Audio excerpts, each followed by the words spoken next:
Hi, this is Bruce Whipple, and welcome to the Business Acquisition Podcast.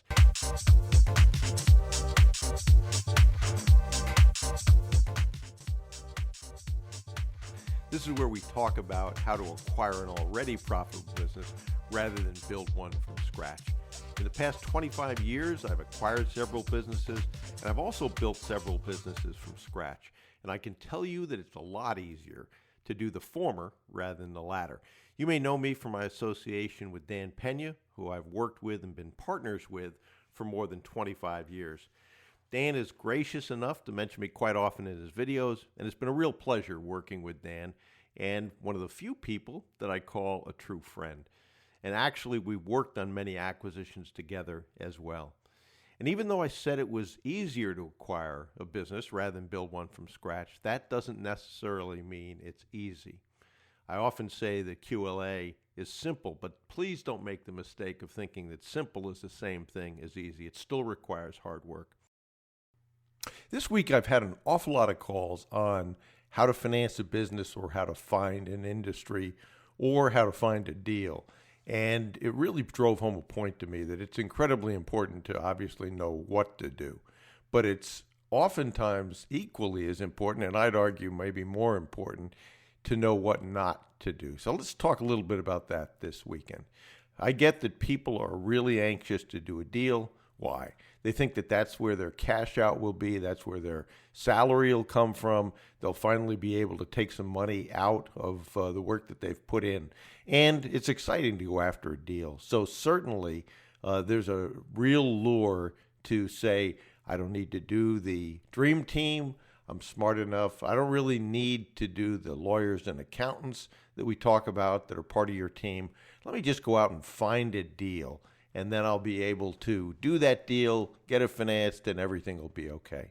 And I can't tell you the amount of times that I get a call that things aren't going great. Okay, why don't you tell me what happened? Well, I found a deal. All I need to do is finance it. And the person hasn't done any of the work to put a team together, put the professionals together, and interview financial institutions so they can actually finance a deal. So let's talk about that. Why is it that people skip ahead? Well, obviously the lure of the deal and the excitement of that is one piece of it.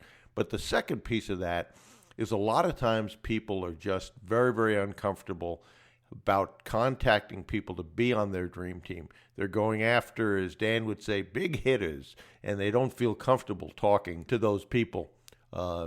They think that they're tremendously successful, which they are. That's what you want. And why would they want to talk to me? So that's the first thing. Comes back to self-image. And if you think and convince yourself that what you're building is really, really going to be a large, lucrative enterprise, why wouldn't they want to talk to you? Particularly when you've reached out to them and you've told them why you're contacting them and what they can bring to the party and how you can both benefit. So that's the first thing to remember. Now, the second thing is that buying a business and following QLA, the steps are really pretty simple, but that doesn't mean that simple is easy. So remember, follow the steps. One builds on the other, and if you do that, your odds of success are going to be much better. But let me talk to you about two examples that happened this week, and I am going to not use their names to protect the guilty. So the first one was a person that called me. We did one of the free calls that I do, and then we did a follow-up call after he went through the QLA course. So he had been through the course. And he said, I really just want to talk to you about how I can finance my deal. So I said, okay, so tell me about your dream team. And that was pretty iffy. Okay, and tell me about your accountants and lawyers. Well, I really don't have. I've got an accountant I've used for years, and I've got a friend that's a lawyer. Okay, so those are the first two mistakes. Continue on. So he said, okay, well, I found a deal, okay? And I asked him in what industry, what he was going to do differently in that industry, what he was going to do better than everybody else, and why was it such a compelling deal? And he really didn't have an answer to that. He did say that he had been in this industry for years and knew it very well. I said, okay. None of that sounds good, by the way. But let's continue on. So I asked him to outline the deal for me, and here's the discussion the way it happened. The first thing he said was that, well, the business isn't doing very well. That's a big red flag. Two, the property that the business is part of is appraised for twice what the asking price is. So even if everything went bad, I could still sell the land and the building and make money. That's another bad assumption, and particularly a bad assumption. If it's worth twice what the person is asking, then why are they asking half of what it's worth? Good question. Okay, so we talked about the business itself. And he said, well, the business isn't making any money because they can't bid on new contracts. Well, why is that? Okay, so the reason they can't bid on new contracts is because they've got both federal and state tax obligations, which are unpaid. Okay, red flag doesn't get much bigger than that. And what I want to do is come in and fix their issues. They've got some assets that we think we can take loans against, pay off the obligations through the owner. We'll just end up buying the assets, and we'll be able to continue on the business. It maybe just use the name. Okay, so that's got red flags all through it. And I said, if the business is not able to quote and is not able basically to conduct business, then what's happening with the workers? Well, they're not getting paid at the current time. And right about now we're going through a shutdown of the federal government. Workers are furloughed. And I was amazed when I saw this stat, but 80% of people in America live paycheck to paycheck. So back to this business, how long do you think that those people are going to stay around if they're not getting paid? I've been involved in a lot of manufacturing businesses. Manufacturing businesses at times have to lay off people, and people go on with their lives. So it's very, very hard to get them back, particularly the people you would want back. So, when I looked at that deal, I said, if you are hell-bent on doing this deal, then I would highly suggest, number one, that you don't do it. But if you're not going to follow that advice, that you go and look for an excellent tax accountant. I don't know if you can buy the assets and escape these obligations. I tend to doubt that you can do that, actually. And so we had that discussion. We finished it up. But the point of all that is either a deal is hot or it's not.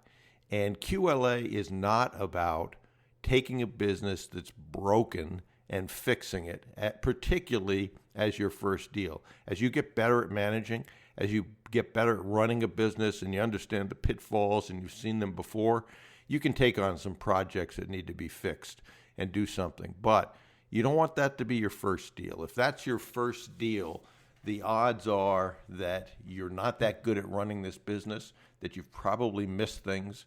I commented that if there are this many things above the water that are problems, how many things are below the water that you don't even know, which I'm sure there are, actually.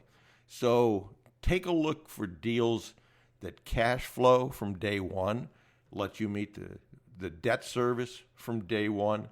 Don't look at deals that, well, if I can increase the revenue, if I can cut the expenses, man, this thing will be a great business. The second example that I ran into this week was an example of a mentee I'm working with, and kind of out of the blue, he asked me, well, I know the couple of the questions to talk to banks and financial institutions when I interview them, but I've only got one of them, and I heard Dan talk about 5 questions. So could you tell me what those questions are? And yes, I could tell him what those questions are. Actually, in my mind, there's more than 5. But I said to him, unless you have done a lot of things that I don't know about in the last week, you don't have your dream team completed yet, you don't have accountants and lawyers on a success-oriented deferred fee basis so you can actually do deals. So I'm confused. Why are you worried about financial institutions? And what you should be doing is build out your board, build out your professionals.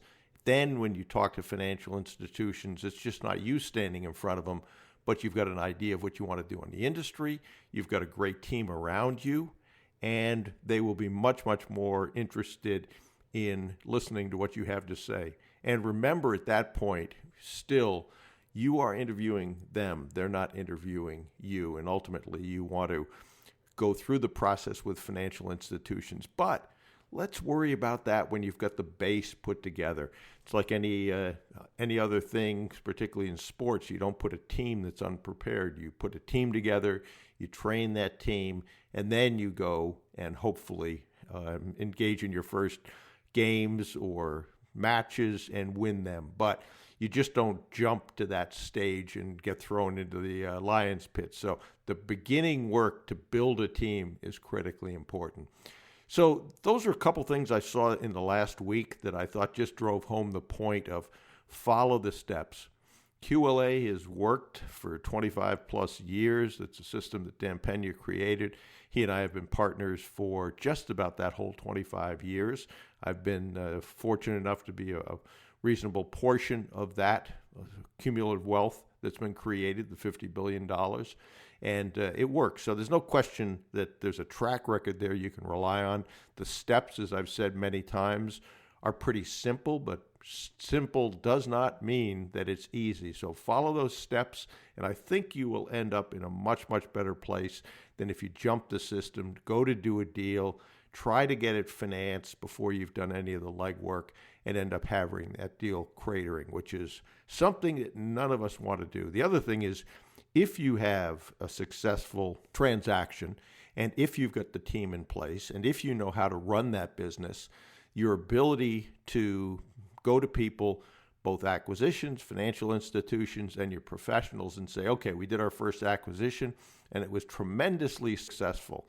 If you can say that, you're in a much better place than if you jump in, somehow manage to get a deal done, which is highly questionable, and then have the whole thing fall apart. So following the steps, running the business, having it be successful, and then moving on to the next one is the way you want to approach this.